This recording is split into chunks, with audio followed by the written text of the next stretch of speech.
मामा काय नाव आपलं पूर्ण नाव सांगा मोठ्या आवाजात जरा. बारेकराव पवळ बरं कुठून आले आपण? टिपटवाडीहून. तिप्पटवाडी. पोतराज आहेत तुम्ही हा? हा पोतरा. किती वर्षापासून आपण म्हणजे नाही का आता तुम्ही आम्ही लहान असताना असे पोतराज आम्हाला दिसायचे, हा तर किती वर्षापासून तुम्ही असं गावोगावी फिरताय? आणि असं जवळजवळ 40 वर्ष झाले. 40 वर्ष झाले. लहानपणापासून तुम्ही लहानपणापासून हेच करताय. बरं, तर पोतराजाची काय खासियत आहे? पोतराज म्हणजे काय असतं नेमकं? पोतराज कसं होते? पोतराज म्हणजे सुरुवातीला ज्या आपल्याला देवी ओपन झाली हा. त्या टायमाला आपण काय करतो, दुसरी पोतराज 5 पोतराज बोलतो. मग त्या पोतराजाने एक जण आपल्याला गुरु करायचा आणि गुरु केल्याच्या नंतर त्याला म्हणतात कारण. मग कारण करून एक बकरी बळी लावून मग ते करून आपला कार्यक्रम करायचा आणि तिथून मग 6व्या महिन्यानी त्याच्या सवासणी घालायच्या आणि 6 महिन्याच्या नंतर मग तो त्याला गुरु हे सायवार देतो. मग त्या सायवार महागायला सुरू. बरं, तर तुमचे गुरु कोण आहेत? आमचे रामा पोतराज, तांदळवाडी.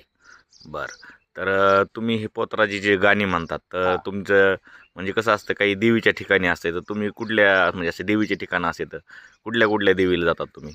आम्ही वरखेडची आई, वरखेडची आई, तुळजापूर, येळाई, हा बासवडीच्या. बरं, हे पोतराजाची समजा एक असं मेळाव्यासारखं असतं बघा, ती यात्रा असते, ती कधी असते? ते चैतात आखाडात असते. पालखी मिरती पालखी काढते. काही 5-6 जण जर पोतराज हा मग ते आपली पालखी काढते. बरं, तर हे केस वाढवतात हे पोतराज म्हणजे पोतराजाचे लक्षण केस हे वाढलेच पाहिजेत का? हा की हेच केस पाहिजे ना, हे केस नसले मग ते पोतराज मग ओळखीतच नाही. लगे काढते बाजूला लावते तर लगे बोर्डला लावते.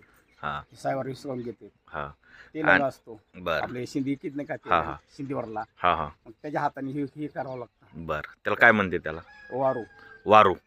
तर ते कुठं भेटते, कुठं देते ते वारू? आपल्याला हाताने बनवावं लागतं. हाताने बनवू लागतं? मी बनवतो. तुम्ही बनवतात? बरं, आपणच बनलेलं आहे. बरं, आणि तुम्ही समजा आता हे जे मागतात हा तर ह्याला काय म्हणतात? आता काही कसं असतं, मदन म्हणतात का? आईचं काय म्हणतो हा यामध्ये आईचं ना मदन. हा. बरं, यामध्ये तुम्ही काय काय घेतात समजा? कसं काही बी घेतो, गहू घेतो, ज्वारी घेतो, बाजरी घेतो, बाकीचं नाही. हे कधी म्हणावं लागतं हे मदन जे आहे ते? कुठल्या महिन्यात? काय नाही, कधी बी आपल्याला वाटण कधी चालू असतं, फक्त मर्तिकाचा महिना बंद असतं. आखी असते का हा त्या महिन्यात बंद राहतं. बरं, नाही तर सगळं चालू असतं. सगळं चालू. बरं, तर अजून एक की समजा तुमचे